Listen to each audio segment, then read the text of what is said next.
Hello students, स्वागत है आपका हमारे YouTube channel SPC centre of knowledge में। और आज हम लोग इंडियन सिविलाइजेशन एंड कल्चर के थर्ड वीडियो को लेकर के उपस्थित हुए हैं, जिसमें आपको पैराग्राफ 17 से लेकर के पैराग्राफ 24 तक के सभी सेंटेंस के आसान भाषा में आपको समझाने का प्रयास किया जाएगा। अगर वीडियो पसंद आता है तो चैनल को लाइक करके सब्सक्राइब का बटन ज़रूर दबाएं और उसके बाद आप बेल आइकन को प्रेस करके फर्स्ट नोटिफिकेशन को प्राप्त करें। चलिए वीडियो को शुरू करते हैं। आफ्टर ऑल, आखिरकार, there is something in Hinduism, यानी कि हिंदुज़्म में यानी अर्थात हिंदुत्व में कुछ ना कुछ तो है। That has kept it alive up till now, जो अभी तक इसे बचाए हुए रखा है। किसे बचाए हुए रखा है? जो हिंदुत्व है, जो हमारी सभ्यता है, उसको बचाए हुए रखा है। गांधी जी कह रहे हैं कि आफ्टर ऑल, आखिरकार, there is something in Hinduism that has kept it alive up till now. अभी तक हिंदुज़्म में अर्थात हिंदुत्व में अर्थात हमारी सभ्यताओं में कुछ न कुछ तो ऐसा है जो हमारी सभ्यता को बरकरार रखे हुए है अभी तक। It has witnessed the fall of Babylonia, Syrian, Parthian and इक्विट सिविलाइजेशन। जो हमारी सभ्यता है वह गवाह है, किसको देख बर्बाद होते हुए देखते। तो बेबीलोनिया की जो सभ्यता है वह समाप्त हो गई, सीरिया की जो सभ्यता है वह समाप्त हो गई, पार्शियन जो सभ्यता थी वह ख़त्म हो गई, इक्विट जो सभ्यता थी वह भी ख़त्म हो गई। इसीलिए गांधी जी कह रहे हैं कि जो हमारी सभ्यता है वह गवाह है कि आप देख सकते हैं कि बेबीलोनिया की सभ्यता कैसे नष्ट हो गई, सीरिया की सभ्यता कैसे ख़त्म हो गई, पार्शियन सभ्यता कैसे ख़त्म हो गई, इक्विट सभ्यता जो थी वह कैसे नष्ट हो गई। Cast a look around you, आप अपने अगल बगल देख सकते हैं या इधर उधर देख सकते हैं। वेयर इज़ रोम, रोम कहाँ चला गया। एंड वेयर इज़ ग्रीस, और ग्रीस कहाँ चला गया। Can you find today anywhere, क्या आप इसे देख सकते हैं कहीं। द इटली ऑफ गिब्बन, कि जो गिब्बन की इटली थी, गिब्बन एक बहुत ही बड़े लेखक माने गए हैं और इसीलिए यहाँ पे कहा गया है कि इटली ऑफ गिब्बन, यानी गिब्बन की जो इटली थी वह कहाँ चली गई। क्या आप गिब्बन की जो पुरानी इटली थी उसको देख सकते हैं। और रेदर द एंशियंट रोम, और जो पुरानी रोम की सभ्यता थी वह कहाँ चली गई। फॉर रोम वाज इटली, या फिर रोम ही आज इटली बन गई है। ऐसे गांधी जी कह रहे हैं कि क्या रोम, जो पुरानी रोम थी, वहीं आज इटली बन गई है। चलिए 18 नंबर पैराग्राफ को देखते हैं। गो टू ग्रीस, ग्रीस जाओ।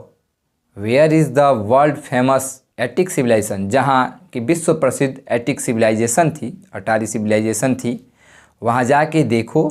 द कमिंग टू इंडिया, और फिर बाद में भारत आओ। Let one go through the most ancient records, और जाके पुरानी सभ्यताओं के बारे में जो रिकॉर्ड्स हैं उनको खोजने का प्रयास करो, देखो। And then look around you, और अपने इधर उधर देखो। And you would be constant to say, और आप इसे कह सकते हैं एकदम साहस के साथ, यस, हाँ, I see here ancient India still living, कि जो हमारी पुरानी भारत की सभ्यता थी, जो हमारी प्राचीन भारत थी या था, वह भारत आज भी बरकरार है। यानी गांधी जी अपने शब्दों में कह रहे हैं कि आप ग्रीस चले जाओ, वहाँ जाके वहाँ के जो विश्व प्रसिद्ध अटारी सिविलाइजेशन था, एटिक सिविलाइजेशन था, उसे देखो और फिर भारत आओ और यहाँ के प्राचीन रिकॉर्ड्स को खोजो, देखो, और तब तुमको लगेगा कि हाँ, हम यह कह सकते हैं कि हमारी जो प्राचीन भारत की सभ्यता थी वह आज भी जीवंत है। चलिए पैराग्राफ 19 को देखते हैं। कह रहे कि ट्रू, सत्य है, there was dungheaps to here and there, कि आपको यहाँ पर यानी भारत में गोबर के ढेर इधर उधर देखने को मिल जाएंगे। But there are rich treasures buried under them, लेकिन जो हमारी संस्कृति है, जो सभ्यता है, जो इसमें छिपी हुई है, इसीलिए तो अभी तक हमारी जो संस्कृति सभ्यता है वह बरकरार है। एंड द रीज़न, इसका कारण है, it has survived is that the end, कि हम लोग इसके लिए अभी तक सर्वाइव करते आए हैं और इसकी समाप्ति नहीं है। विच हिंदुज़्म सेट बिफोर, जो हिंदुत्व है वह इसके पहले, इट वाज नॉट डेवलपमेंट, क्या विकसित नहीं था, along material but spiritual lines. कह रहा है कि हिंदुत्व जो है वह भौतिकों की यानी भौतिकवादी वस्तुओं का डेवलप विकास नहीं चाहता है, बल्कि वह आध्यात्मिक विकास को चाहता है। यानी हिंदुत्व, हमारा भारत भौतिक वस्तुओं में विश्वास नहीं रखता है, बल्कि आध्यात्मिक वस्तुओं में, आध्यात्मिक खोजों में विश्वास रखता है। ऐसे गांधी जी का मानना है। 20 नंबर पैराग्राफ को देखेंगे हम लोग। कहा जा रहा है कि आवर सिविलाइजेशन, हमारी सभ्यता, आवर कल्चर, हमारी संस्कृति, आवर स्वराज और हमारा स्वराज, depend not upon multiplying our wants self indulgence but upon restricting wants self denial. कह रहा है कि जो हमारी सभ्यता है, हमारी जो संस्कृति है, वे हमारी जो स्वराज हैं, वे किसी दूसरे पे निर्भर नहीं हैं। वो हमारी उन इच्छाओं को बढ़ावा नहीं देता है जो इच्छा जो हमें उन तरफ ले जाए, यानी उस तरफ ले जाए जो खतरा महसूस कराए। अर्थात हम उन इच्छाओं को त्याग देंगे जो इच्छा हमारे सभ्यता के विरोध हो, जो इच्छाएं हमारे सभ्यता को और विनाश के तरफ ले जाए। अर्थात कह सकते हैं कि गांधी जी बता रहे हैं कि हम उन सभी चीज़ों पे रोक लगाएंगे जो हमारी सभ्यता को नष्ट करने का प्रयास करेगा। 21 नंबर पैराग्राफ को देखेंगे। यूरोपियन सिविलाइजेशन, जो यूरोप की सभ्यता है, इज़ नो डाउट, इसमें कोई शक नहीं है, सिचुएटेड फॉर द यूरोपियंस, वह यूरोपियन लोगों के लिए है, बट लेकिन it will mean ruin for India, अगर यह भारतीय सभ्यता में आया या कह सकते हैं कि भारतीय सभ्यता के ऊपर हावी हुआ तो यह बर्बाद कर देगा। If we individual to copy, अगर हम इसका कॉपी करते हैं, नकल करते हैं, तो हमारी जो भारत की सभ्यता है वह नष्ट हो जाएगी। दिस इज़ नॉट टू से, यह नहीं कहा जा सकता दैट कि वी मे नॉट एडॉप्ट, कि हम उनकी सभ्यताओं को नहीं अपना सकते, एंड एसिमिलेट, नहीं अपना सकते, नहीं उसका हम अपने आंतरिक ले सकते, whatever may be good and capable of assimilation by us, हमारे द्वारा इसको अपनाया जा सकता है, लेकिन क्या हम इनकी सभ्यताओं को अपनाएंगे तो क्या जो उसमें हमें हानि होगी, क्या यह मानने को तैयार हैं। It loss not also mean that even the European will not have to part with whatever evil might have crept into it. कह रहा है कि जो हम लोग जो यूरोप की सभ्यता को अगर अपनाएं, जो उसमें गलतियां हो अर्थात खामियां हो, तो क्या वहाँ के लोग उसको मानने को तैयार होंगे। बेमतलब की जो चीज़ें हैं उसको हम बढ़ावा नहीं देंगे। ऐसे गांधी जी का विचार है। आगे देखेंगे हम लोग। कह रहा है 21 नंबर पैराग्राफ में, the incessant search for material comforts and their multiplicity. कह रहा है कि ऐसा नहीं कि हम लोग उन सभ्यताओं को, या फिर कह सकते हैं कि इंसेंट सर्च फॉर मटेरियल, जो खोज है भौतिक वस्तुओं को जो सुख पहुंचाता है, and their multiplicity in such an evil and I make bold to say. कह रहे जो भौतिक वस्तुओं की खोज है, जो सुख सुविधाओं की खोज है, वह वास्तव में क्या है। कह रहा है कि आई मेक बोल्ड, मैं साहस के साथ कह सकता हूँ, दैट कि the European themselves will have to remodel their outlook, कि अगर यूरोप के लोग अपने तरफ फिर दोबारा एक बार देखने का प्रयास करें तो शायद उनको समझ में आएगा कि उनकी जो भौतिकवादी वस्तुएं हैं वह उन्हीं की सभ्यताओं को नष्ट कर रही हैं। कह रहा है कि इफ़, यदि they are not to press under the weight of the comforts to which they are becoming selfless. कह रहा है कि वे जो कंफर्ट्स हैं, आराम की जो सुख सुविधाओं की जो खोज में, तलाश में जो नए नए वस्तुओं का आविष्कार कर रहे हैं, वह सभी उन्हीं की सभ्यताओं को नष्ट किए जा रहे हैं।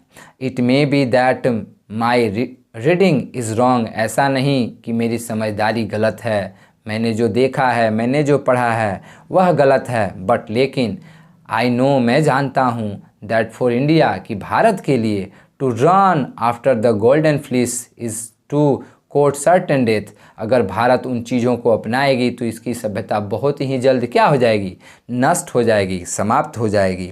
बेमतलब की वस्तुओं को अगर यह भारत अपनाएगी तो इसकी सभ्यता क्या हो जाएगी, नष्ट हो जाएगी। कह रहा है कि let us engrave on our heart the motto of western philosopher. कहा जा रहा है कि जो एक बहुत ही बड़े वेस्टर्न पश्चिमी फिलोसफर दार्शनिक थे, उनका विचार रहा है।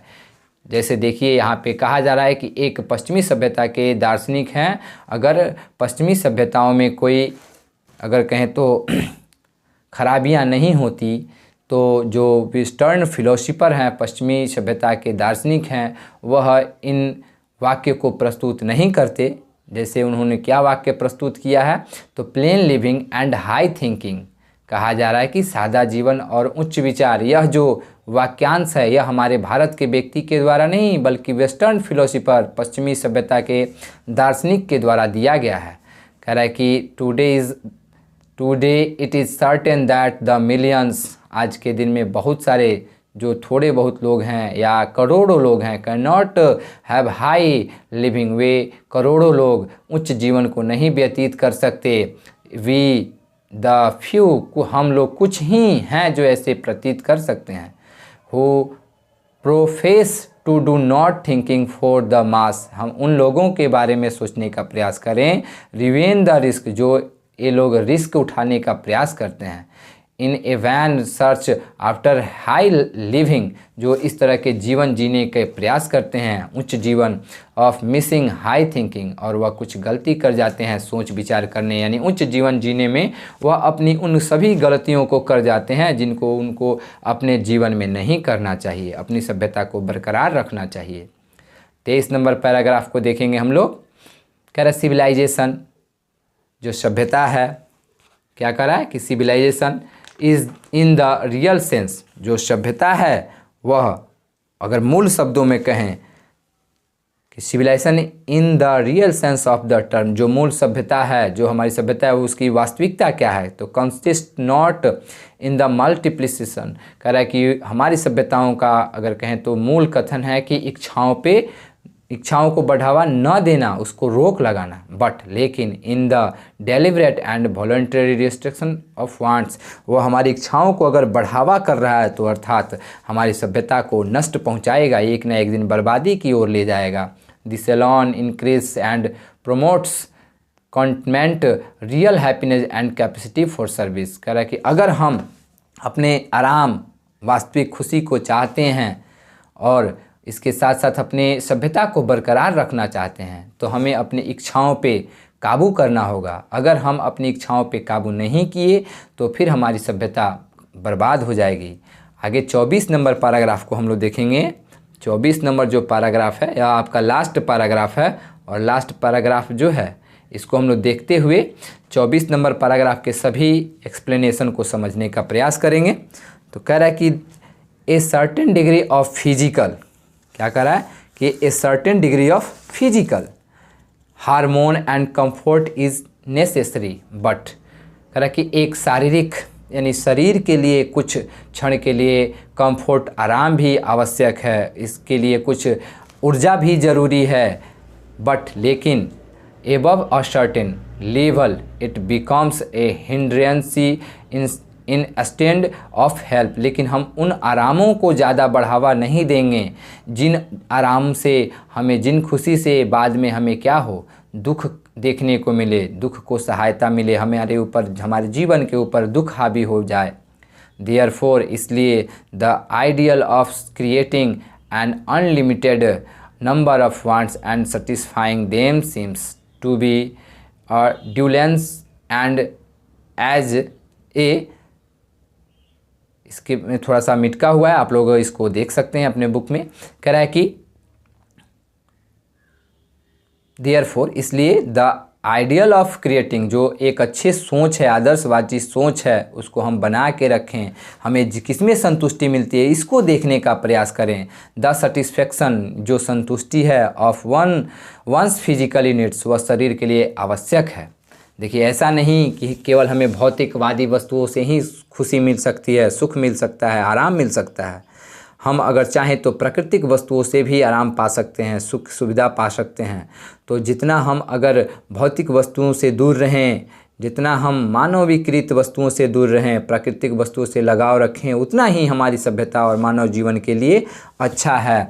कहा जा रहा है कि even the intellectually needs of one narrow self must meet at a certain point a dead stop। अगर हम भौतिक वस्तुओं को अपने जीवन में ज़्यादा उपयोग करेंगे तो एक ना एक दिन वह हमें हानि पहुंचाएगा। इसकी एक निश्चित सीमा होती है जहां तक हम भौतिक वस्तुओं को ले जाके क्या करें, रोक दें बिफोर, इससे पहले इट डेंजरेट करा कि अगर हम इसको नहीं रोकने का प्रयास करेंगे तो यह हमारे लिए खतरा बन सकता है, इनटू फिजिकली शारीरिक रूप से, एंड इंटेलेक्चुअली और मानसिक रूप से भी। वॉलंटिपेंस ए मैन कह रहा है कि ए मैन मस्ट अरेंज, एक मनुष्य उसके सब संभावितों को अरेंज कर सकता है, हिज फिजिकली, जो शारीरिक उसे यानी उसके लिए जो शारीरिक चाहिए, एंड कल्चरल, और जो उसके सांस्कृतिक के लिए चाहिए, सर्क्यूमेंट कह रहा है कि circumstances, so that they do not hinder him in his service of humanity। जो मानववादी को बढ़ाने में या उसको जो छुपाने में या कहें तो उसको बर्बाद करने या खतरा करने के लिए जो चीज़ बना हुआ है उससे हमको क्या रहना चाहिए, तो दूर रहना चाहिए। कहा जा रहा है कि one which all his energy should be concentrated, कह रहा है कि एक मनुष्य के लिए उन सभी चीज़ों का होना ज़रूरी है जो उसके खुशी सुख सुविधाओं को चाहिए। ऐसा नहीं कि केवल खुशी हमें सुख सुविधा जो है हमें भौतिकवादी वस्तु ही दे सकता है, बल्कि हमें प्राकृतिक वस्तुएं भी दे सकती हैं, हमारी सभ्यता भी दे सकती हैं। इसीलिए हमारे पूर्वज कहे थे कि हम लोग जो हैं शहरों में निवास नहीं करेंगे, हमारे लिए गांव ही सबसे बेहतर है, क्योंकि गांव में संतुष्टि मिलती है, यहाँ पे चोरी डकैती छीना झपटी वेश्याकृति नहीं होती है। तो ये लोग जो हमारे एंशियंट थे वे ज़्यादातर गांव में रहना पसंद किए। तो अभी तक हम लोगों ने 24 इस पाठ के जितने भी पैराग्राफ थे उन सभी पाठों को सॉल्व करने का प्रयास किया है। वीडियो अच्छा लगा हो तो चैनल को सब्सक्राइब करके बेल आइकन को प्रेस ज़रूर करें। Thanks for watching my video.